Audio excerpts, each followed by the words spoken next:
On a Thursday afternoon in late August 2022, I stood at my kitchen counter with a cup of tea and the thick ivory envelope my son had addressed in his careful block letters. Inside was a wedding invitation, an RSVP card, a hotel block, and a handwritten note that read, "Please come alone. The seating plan is important." I read it twice. My son Darren and I had been testing each other quietly for years, ever since his divorce from Lena, a woman I stayed close to because she had been family for 12 years. The note wasn't about space. It was about control. 2 days later, my cousin forwarded me the rehearsal dinner email. I noticed a name on the CC line I hadn't expected to see. Lena. No +1 invitation for her either. I didn't raise my voice. I rinsed my cup, sat down at my laptop, and opened a new folder. That small act, the creation of a digital file labeled Wedding Darren, marked the moment when observation became documentation. I saved the invitation scan, the hotel link, and a PDF I quietly downloaded from the wedding website, a welcome packet his planner had posted with shuttle times and a complete vendor list. Vendor lists tell you everything about how a day will run, who answers to whom, where authority sits, how systems are designed to function. In the margin of a spiral notebook, I wrote down key names. Planner. Venue manager. Photographer. Then I added one more name I did not say out loud. Paul Green. Lena's husband. The first real shift came at the end of that week. Darren called 3 times in 5 days. Once about the rehearsal dinner headcount. Once to ask if I could bring deviled eggs to the Sunday brunch, adding quickly that I should label them for nuts or dairy because Tessa's family was particular about allergens. And once to remind me of the color palette. "No red, Mom," he said. It pulls focus. He had never used phrases like that before he met Tessa. Pulls focus. Optics. Story flow. He worked in regional sales, but she was a brand manager, and everything around their wedding had started to sound like a media strategy session. He also stopped calling me Mom during these logistical conversations. I became Maureen. It was small, maybe nothing. Still, I wrote it down in the notebook. Date, time, subject of call, phrases used. Meanwhile, Lena texted me late one night. "He invited me," she wrote. Alone, I stared at the message for a long time, the blue text bubble glowing in my dark bedroom. Lena and Darren had been divorced for 3 years. She had been married to Paul for almost 2. None of us were enemies. There was no contested custody, no unresolved anger. There was no reason to exclude Paul except one. To create a visible imbalance. A triangle. I finally typed back, "Are you going?" Her response came quickly. "Probably."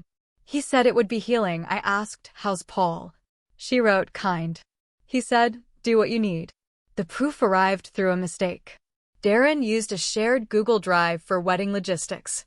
He had added my email address to a folder labeled Family Logistics so I could access shuttle schedules and parking instructions. The folder also contained a PDF of the seating chart, marked as Draft 3 in the file name. I opened it.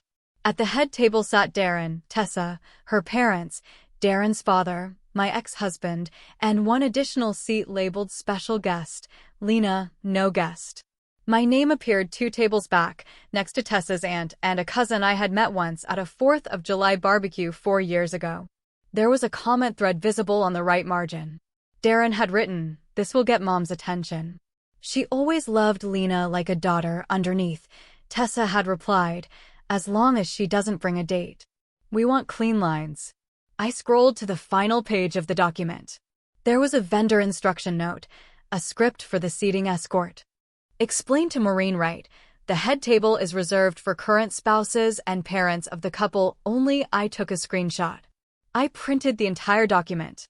I placed it inside a manila folder and labeled it with the date. Later that same day, my niece sent me a screenshot from the cousins group chat. Darren had written, "Wait till Mom sees Lena front and center. Maybe she'll finally learn who's in charge." 3 cousins had responded with laughing emojis. My niece, who had always had a steady moral compass, sent the image to me with one line. "Aunt Mo, this isn't kind." I did not cry. I looked at the photograph on my refrigerator. Darren at 8 years old, missing his front tooth, holding a worm in both hands and grinning at the camera. Then I called the venue. The venue manager answered on the second ring.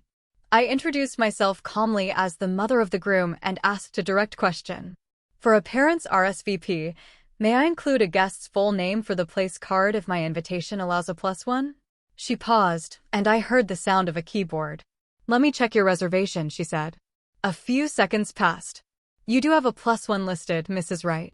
We print cards from the spreadsheet the planner submits, but additional guest names are absolutely fine if submitted before the final count. I thanked her. I made a note in the margin of my spiral notebook. Deadline for final count, September 5th. Next, I called the wedding planner. Her name was Erin, and her emails always used warm punctuation, exclamation points that felt genuine rather than performative. I asked her a simple question about table linens, pretending to be uncertain about the palette, and I listened carefully to her rhythm. When people feel respected, they tell you quietly how their systems work, where the flexibility lives, what the real rules are versus the ones used for decoration. She reminded me the dress code was cocktail attire and requested that guests avoid bright red. We're keeping color harmony, she said. I repeated the phrase back to her. Color harmony. Understood. Then I asked, as if it were a casual afterthought, whether a parent's guest would be seated with the parent or assigned to a separate general table. With the parent, she said without hesitation. Always. That night, I sent a text message to Paul Green. I wrote, "It's Maureen. May I ask you something unusual?" He did not reply by text. He called me instead, and I appreciated that choice. His voice is steady, the voice of a man who spends his workdays as a physical therapist counting repetitions and watching for changes in breath. I explained what I had seen in the seating document. I did not editorialize. I did not use adjectives like unfair or cruel. I simply described the arrangement. Lena at the head table without him. My seat 2 tables back. The margin comments. The cousins chat. When I finished, I said, "You are not invited." I believe that was deliberate. I am considering asking you to attend as my guest. There was a long pause on the line. Finally, he said, "I don't want to make things harder for Lena." I understood. "You won't," I said. "You'll make them honest," he exhaled, a slow sound. "If you ask me, I'll come." Quietly, we agreed on the details. He would wear a navy suit, a white dress shirt, and a tie that fit within the approved palette. We would arrive 20 minutes early. We would check in together and follow the seating arrangement as printed. I would not announce the plan to anyone in advance. I added his full name to my RSVP card in black ink. Maureen Wright plus Paul Green. I mailed it the following morning, certified with tracking. By early September, I had gathered everything I would need. The printed seating plan with comments. My original invitation with the handwritten note. A copy of the submitted RSVP card. I also ordered a small corsage, 3 white spray roses with a pearl-tipped pin, not for myself but for Lena. I would hand it to her at the ceremony entrance. "You're still family," I planned to say. "Wear it if you like," not a gesture designed to provoke a reaction. A gesture to anchor the day in something other than strategy. The wedding day arrived cool and clear, the kind of September morning that feels borrowed from October. The ceremony was scheduled for 4 o'clock in the afternoon at a renovated barn venue with whitewashed beams and a glass wall that looked out over a small grove of maples just beginning to turn. Paul and I arrived 20 minutes early as planned. The check-in table stood near the entrance, staffed by 2 young women in matching black dresses. One of them had a small thermal printer for producing last-minute escort cards. Erin, the planner, stood beside the table reviewing a clipboard. She looked up and smiled when she saw me. "Maureen Wright," I said. She scanned the list. "And guest," she continued, reading carefully, "Paul Green. You're at table 1". She slid 2 ivory cards across the white cloth toward us. She did not hesitate. She did not glance toward the ceremony space for permission. Systems are quiet and predictable until someone tries to override them with authority they do not actually possess. Paul and I took our seats in the 4th row on the groom's side. Lena arrived a few minutes later. She wore a slate blue dress that fit the color palette so perfectly it could not have been accidental. Her hair was pulled back simply. She wore only mascara.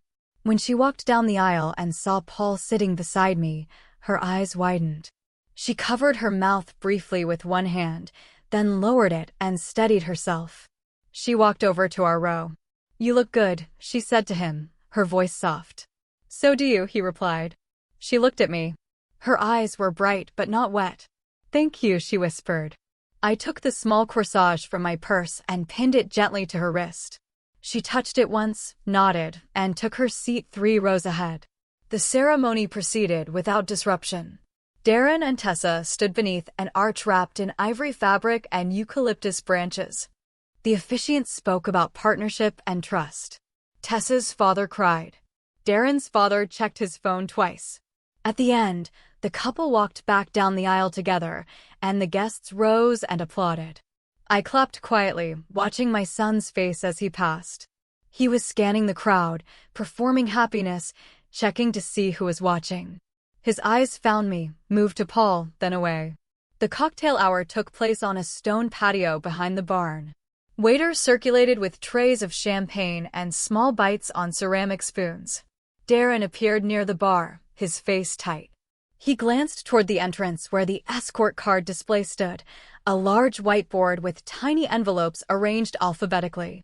He watched as guests checked their table assignments, watched as Aaron, the planner, traced a fingertip along a printed list and directed a couple toward the far side of the room. His jaw shifted. He looked toward Tessa. She leaned in, said something I could not hear. He shook his head once, a small economical motion, and leaned back against the bar. Something had unclenched in his shoulders, a visible drop in the architecture of control.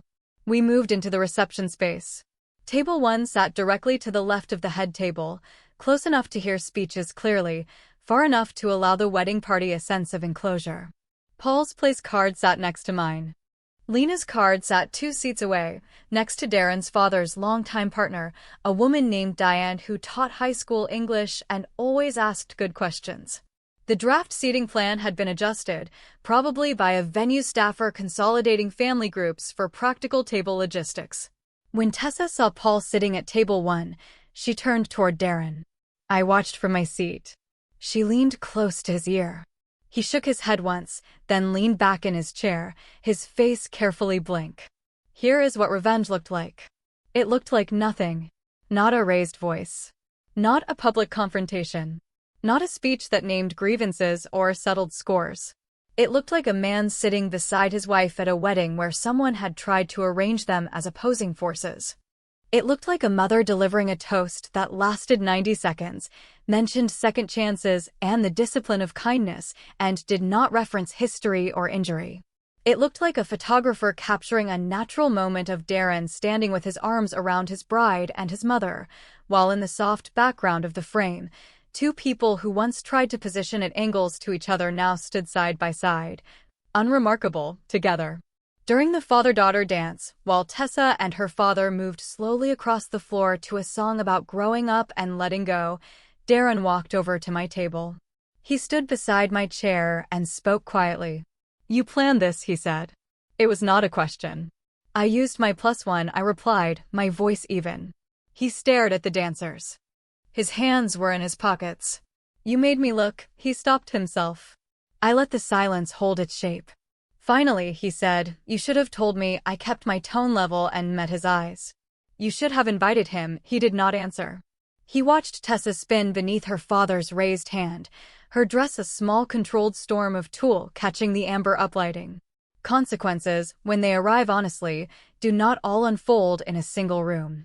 They move through the days and weeks that follow, through revised budgets and shifted expectations and the small recalibrations people make when a system they designed to function one way suddenly adheres to a different set of rules. 2 days after the wedding, the gift-opening brunch became a quieter affair than planned. Tessa's mother sat beside me at one point, holding a glass of white wine, and said, "Your toast was very measured." She tapped the rim of the glass with one fingernail, a small repetitive sound.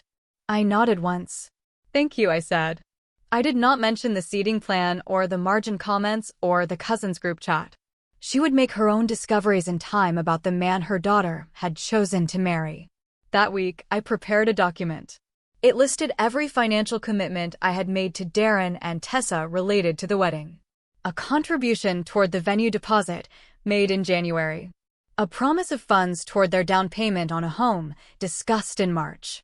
Several smaller commitments made during the spring when planning intensified and costs began to climb. I included dates, amounts, and the context in which each promise was made. Then I revised the amounts. I honored everything I had committed to before the seating plan was finalized. Everything discussed or promised after that date, I removed. I wrote a cover note.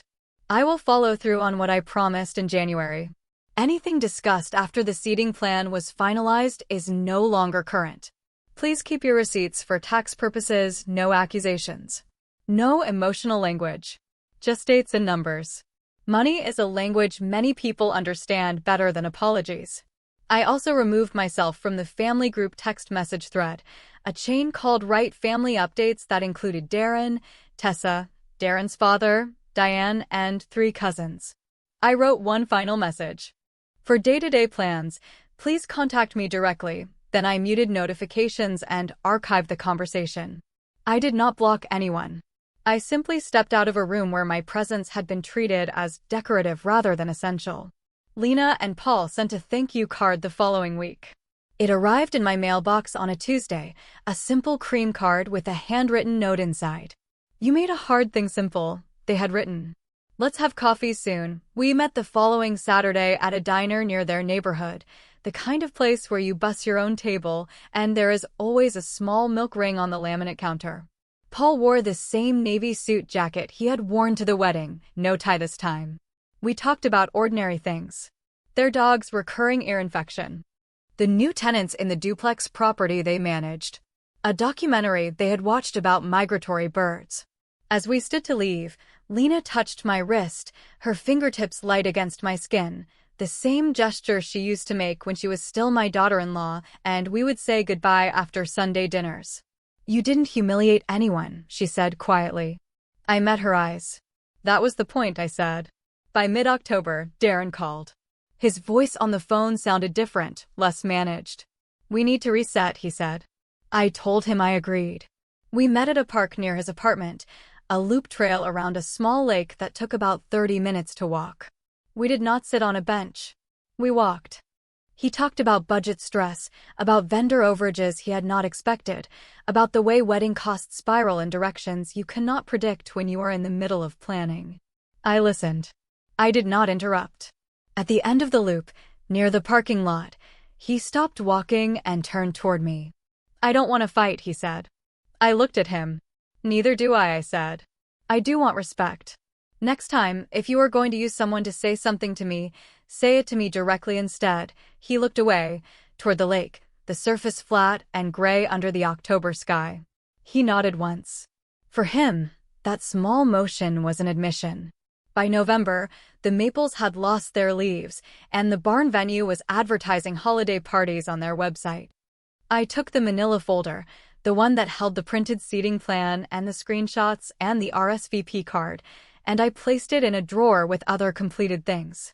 Birth certificates, car titles, diplomas, old report cards with careful teacher handwriting describing a boy who was bright and careful and sometimes tested limits.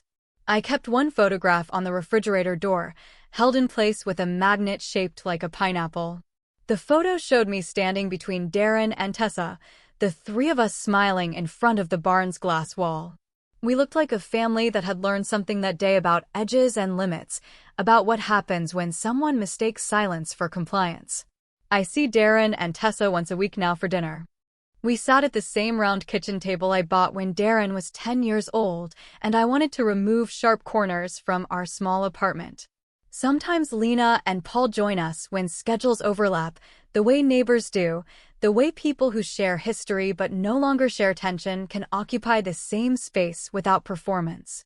The dog, a golden retriever named Max, lies under the table during these dinners, his tail thumping rhythmically against my foot at predictable intervals. The emotional noise in the room has lowered to a hum, the sound of an appliance you stop noticing after it has been running quietly for long enough. Some evenings, after everyone has left and I am rinsing dishes in the sink, I think about the barn and the careful uplighting and the way the glass wall at the far end of the space held the image of the maples like a still photograph. The quiet revenge was not the sight of anyone caught or punished or forced to apologize in public.